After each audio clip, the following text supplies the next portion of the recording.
le Parlement, l'organisme parlementaire produit la loi, l'organisme parlementaire produit cette loi-là, de concert avec d'autres organismes, évidemment, organismes publics et d'autres aussi organismes, on peut dire, privés. C'est-à-dire qu'il faut, à ce moment-là, voir dans l'agenda législatif comment le Parlement fait des considérations d'ordre à la fois culturel, d'ordre politique, d'ordre économique, et donc comment les parlementaires, dans le processus de fabrication de la loi, comment les parlementaires, évidemment, construisent l'agenda législatif en fonction de leur contexte, évidemment, d'édiction, leur contexte d'édiction de la loi.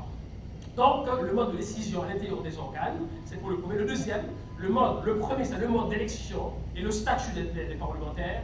Deuxième élément, le mode de décision à l'intérieur des organismes, c'est-à-dire que le principe de majorité, les lectures multiples des projets de loi. Et troisième et dernier élément, l'organisation du travail parlementaire, qui est important.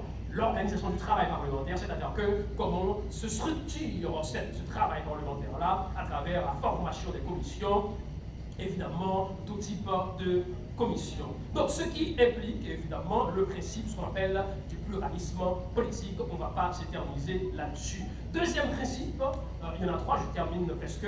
Le deuxième principe de l'état de droit démocratique, c'est le principe, ce qu'on appelle de la protection juridique. On voit le Parlement comme cadre de fabrication de la loi, d'édiction de la loi, évidemment, mais le fait est que ce sont ces lois-là qui vont, c'est des représentants des individus, des citoyens, qui fabriquent la loi, et ces lois-là, évidemment, vont protéger ces mêmes citoyens-là. À ce moment-là, on peut dire que le principe de la protection juridique implique la formation de la volonté politique qui tend elle-même à la législation, parce que d'une part, le système des droits que les citoyens se sont accordés les uns aux autres ne peut, en un premier temps, être interprété, développé au moyen de loi, et que de l'autre, le pouvoir d'État organisé, parti appelé à agir pour le tout, en quelque sorte, c'est le rapport de l'État avec la communauté, ne peut être programmé et dirigé qu'au moyen des lois. Donc à ce moment-là, on tombe d'emblée de ce qu'on appelle un élément important pour l'organisme parlementaire, ce qu'on appelle la compétence législative.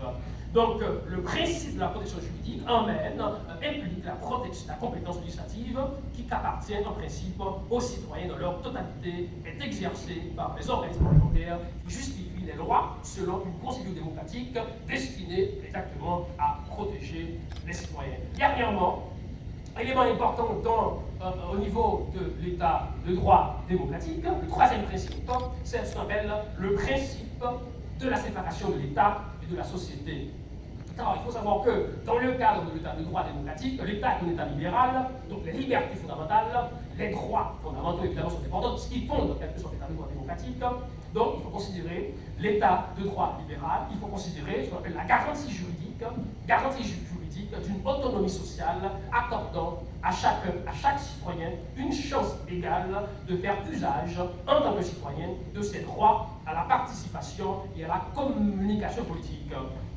Deuxième sous-élément, c'est que le principe de la séparation de l'État et de la société requiert, élément important aussi, et tout aussi important pour la fabrication des lois, c'est-à-dire que la société civile, j'ai fait un travail pour le Parlement sur cette question-là, sur l'agenda législatif, où j'ai mentionné l'élément que je vais voir là rapidement, c'est-à-dire que en termes de prise en compte de cet élément qui requiert une société civile, qui requiert le principe de la séparation de l'État et de la société requiert l'élément qui est la société civile. C'est-à-dire que des structures d'association qui impliquent une culture politique suffisamment dissociée des structures de classe. Et en ce sens-là, dans le cadre de l'état de droit démocratique et en rapport avec le principe de la séparation de l'État et de la société, il faut considérer que la société civile est obligée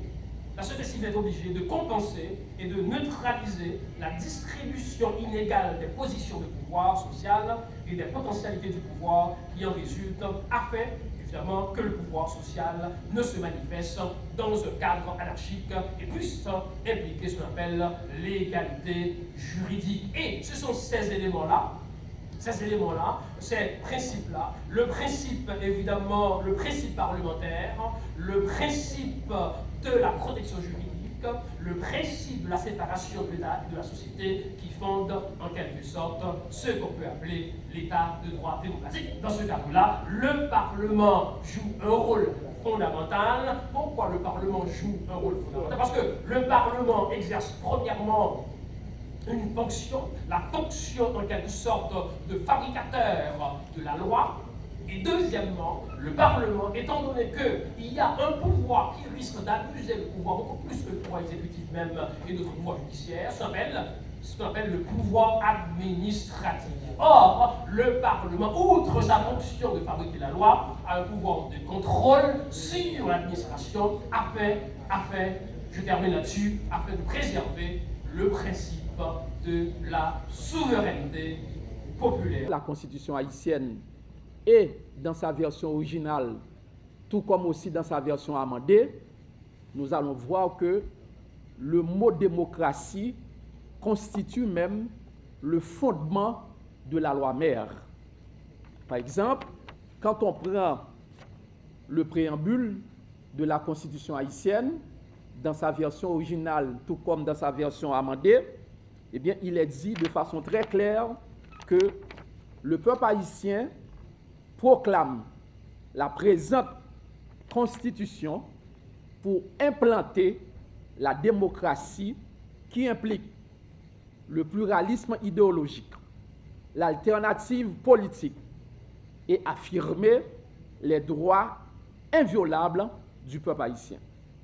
Donc, ce qui signifie en clair, on ne saurait en aucune façon ne pas parler de démocratie en Haïti dans la mesure où que ce concept démocratie, eh bien, constitue même le fondement du cadre juridique national. Mais, parlant de démocratie, ou bien, si nous voulons mettre l'accent sur la démocratie représentative qui est garantie dans la loi haïtienne, on doit aussi admettre que dans la démocratie, il y a aussi des règles. Dans la démocratie, il y a aussi des principes. Dans la démocratie, il y a aussi ce que l'on peut appeler des indicateurs. D'où ce que l'on appelle des indicateurs dans le domaine de la démocratie. Qu'est-ce qui nous permet de dire que nous sommes dans une société démocratique ou bien nous sommes dans un régime démocratique? On doit retrouver certains indicateurs. Par exemple, dans un régime démocratique, eh bien, il y a d'abord la participation des citoyens. Quand l'État décide, doit prendre des décisions, eh bien, la participation des citoyens est d'une importance capitale.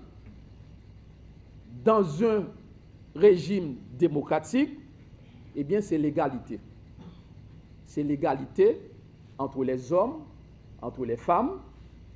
Dans un régime démocratique aussi, c'est ce que l'on peut appeler, un autre mot qui est censé lier à cette égalité dont nous parlons, on pourrait dire c'est le principe de la non-discrimination. Donc l'État doit travailler pour tout le monde.